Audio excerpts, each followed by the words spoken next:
conversation in a house of study should concern only the words of the Torah. So, of course, needless to say, in a synagogue, right? So you're not allowed to talk in a synagogue. Commentary.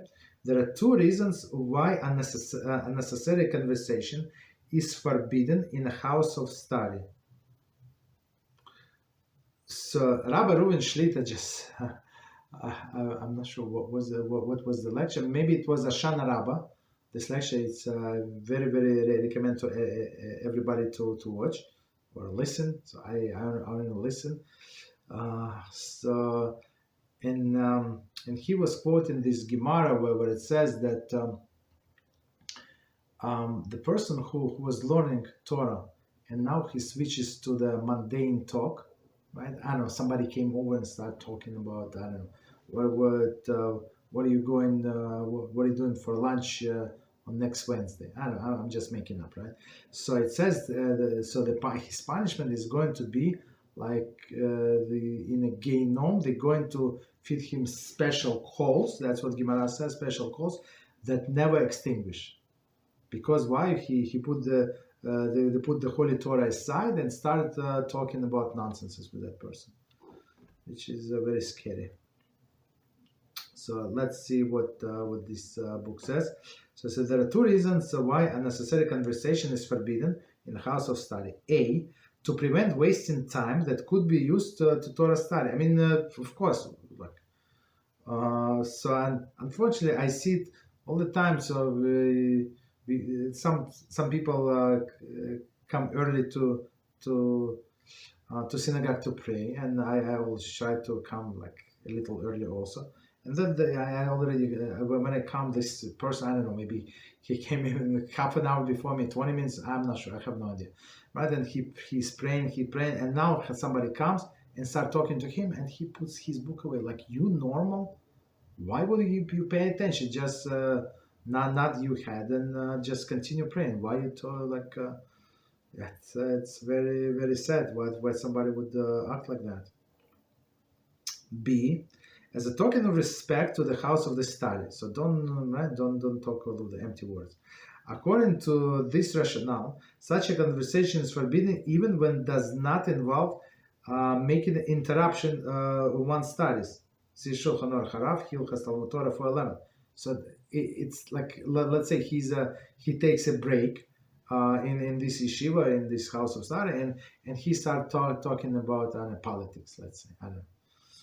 That's a big issue. So not even though he's not. So if he put the Torah aside, that's a big problem, that big issue. But even he did not. He was on a break. Still a problem. Continue. Even if someone sneezes, one may not wish him to your recovery. Commentary. This is the Talmudic equivalent of Gesundheit or God bless you. Right? We say labriyut, right? Be healthy. Okay. To your recovery, even though somebody sneezes, one should not wish him to your recovery in a house of study.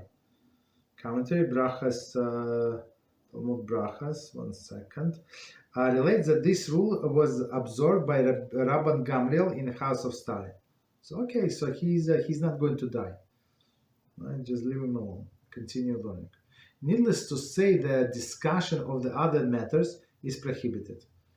So sometimes in the show, people like the regulars do know, right? The regular serious people, they do know, and they would not say bless you or stuff like that during the prayers. But people who rarely come, sometimes they come for whatever reason. Maybe your side of the parents and stuff like that. Right? So somebody will sneeze in the middle of the prayer and everybody's quiet. They're playing Shmona Esrei, and one clown, right, especially on Shabbos when these clowns come, so he would answer, "Bless you." Like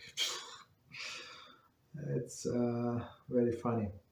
Needless to say, the discussion of the other matters is prohibited in this base medrash. Needless to say, in the shul.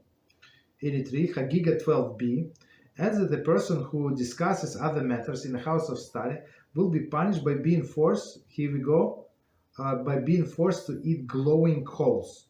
So Rabbi Reuben Shida said the glowing coals that never extinguish, the hottest type of coals possible, whatever it means, right?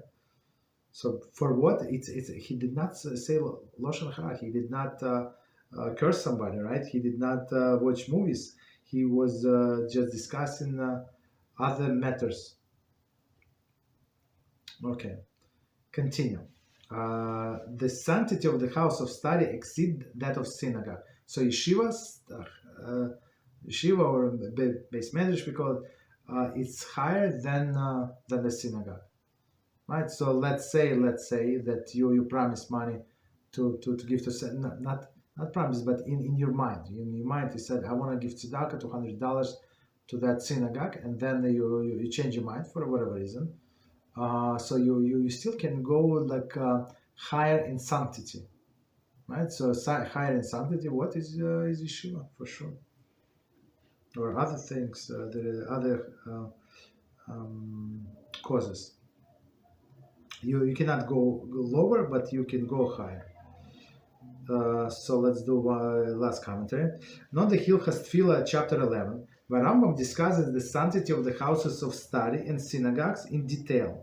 Mentioned various restrictions on our behavior that were ordained as a token of respect. Okay, so it's a long story. Okay. The greatest sanctity of the house of study is expressed by the laws of Hilchot Tefillah, 11:14. The synagogue may be transferred into the house of study. However, house of study should not be transferred to the synagogue. So as we just said, so we can go in our sanctity, we can go higher, but we cannot go lower.